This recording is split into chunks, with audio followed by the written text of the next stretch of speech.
Bear Grylls और उनकी team को जानलेवा हालात में पर्याप्त मदद दी जाती है। दर्शकों से अनुरोध है कि बेयर द्वारा किए गए स्टंट्स को दोहराने की कोशिश न करें। मैं हूं बेयर ग्रिल्स। मैं आपको दिखाने जा रहा हूं कि आप दुनिया के कुछ बड़े ही खतरनाक बीहड़ों में कैसे जिंदा बच सकते हैं। मैं ऐसी जगह पर जा रहा हूं जहां जान बचाने के सही हुनर के बिना आप एक दिन भी जिंदा नहीं बच सकते। मैं इस बार एरिज़ोना के रेगिस्तान में जा रहा हूं, जहां मेरा सामना होगा बिल्कुल सूखी जमीन से, दम घोंट देने वाली रेत से। अब देखिए हवा का कमाल। मुझे बचना है यहाँ रहने वाले खतरनाक जीवों से। वो एक रैटल स्नेक है, उसे छोड़ देते हैं, हम आगे बढ़ते हैं। मैं यहाँ सामने आने वाली हर चुनौती का सामना करूंगा।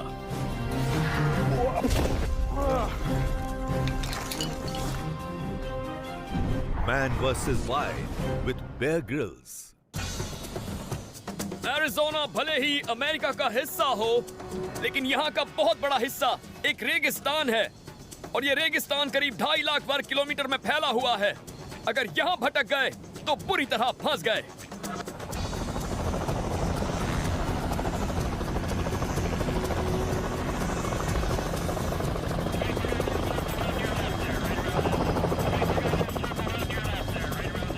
अमरीकी सेना अपने इस्तेमाल में ना आने वाले हजारों विमान यहाँ खड़े रखती है।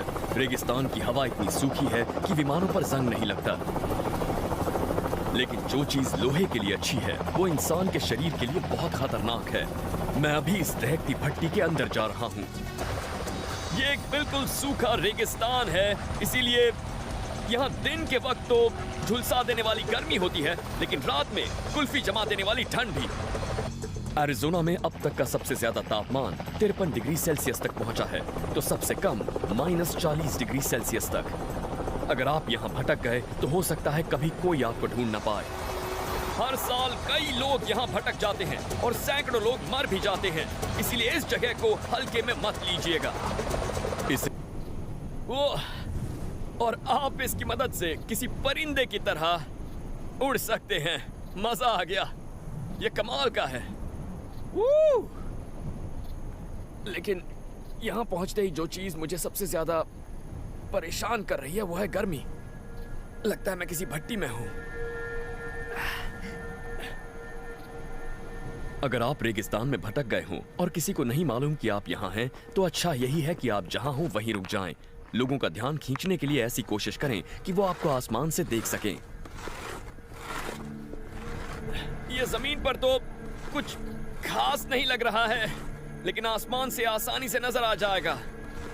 ऐसी जगह पर बिल्कुल सीधी लाइनें बहुत कम नजर आती हैं। एक बड़े से त्रिकोण को दुनिया भर में खतरे का संकेत माना जाता है। अगर आपके पास पैराशूट जैसी कोई चीज है जो भड़कीले रंग की है, तो उसे जमीन पर फैला दीजिए, वो आसमान से ज्यादा आसानी से दिख जाएगी। आपको अपने पैराशूट से जो भी मिले उसे रख लीजिए, क्योंकि वो आपके काम आ सकता है।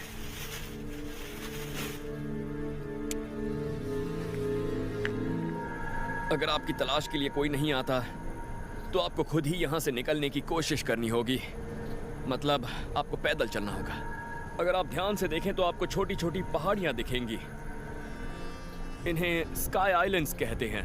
आप वहां पहुंच गए तो वहां का तापमान यहां से 3 डिग्री तक कम होगा, और आपको वहां खाना और पानी मिलने के ज्यादा चांसेस भी हैं। ओके, तो मैं यहां पर ये तीर का निशान छोड़कर जा रहा हूं। अगर किसी को पैराशूट दिख जाए तो वो समझ जाएंगे मैं किस तरफ गया था। ओके, चलिए। यहाँ हर 1000 फुट की ऊंचाई पर तापमान करीब 3.5 डिग्री कम हो जाता है। मतलब पास के किसी पहाड़ तक पहुंचना ही अच्छा है।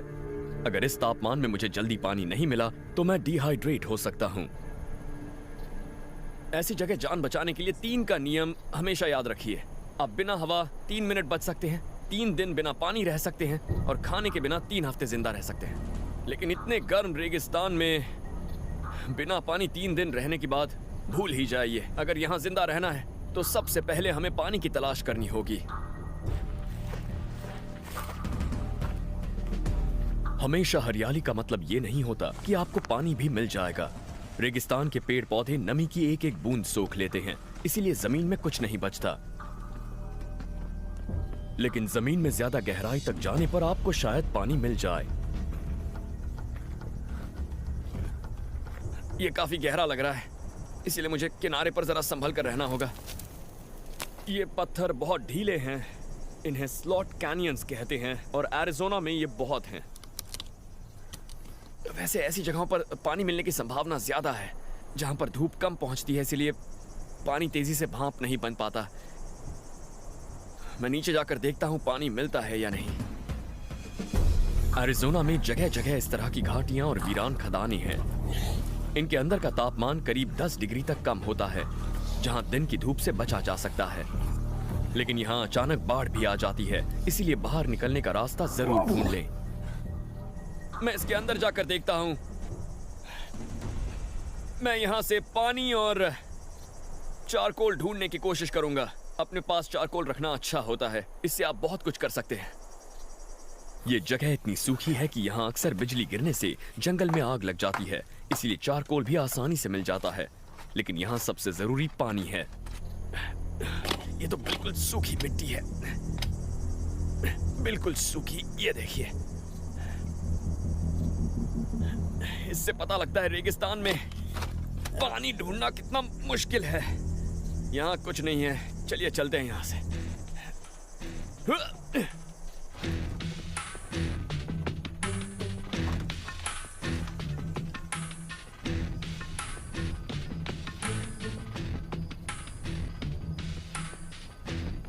सामने एक खुला मैदान है।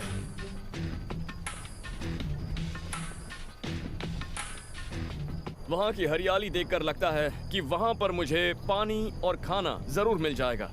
चलिए देखते हैं। वो देखिए, वहां एक लाइन भी है, किसी नदी की है जो वहां तक गई है। चलिए चलते हैं।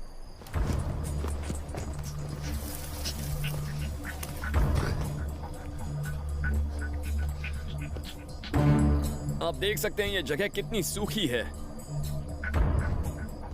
थोड़ी मिट्टी उठा लेता हूं। आप देख सकते हैं ये बिल्कुल चॉकलेट जैसी है, जिसका मतलब है इसमें थोड़ी सी नमी है।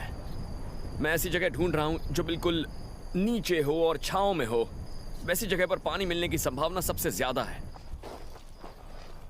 रेत के मुकाबले मिट्टी में पानी ज्यादा देर तक रुका रहता है। यहाँ की घास सबूत है कि यहाँ पर थोड़ी नमी बची हुई है।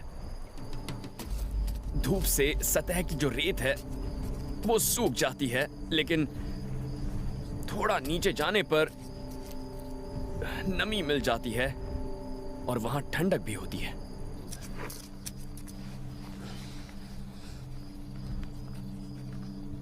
ये देखिए, रेत कितनी गीली है। अब चुनौती ये है कि इस रेत में से पीने लायक पानी निचोड़ना पड़ेगा। एक तरीका है अपने मोज़ों का इस्तेमाल करना। पहले अपने मोजे में गीली रेत भर लीजिए और फिर उसे आप लपेट लीजिए।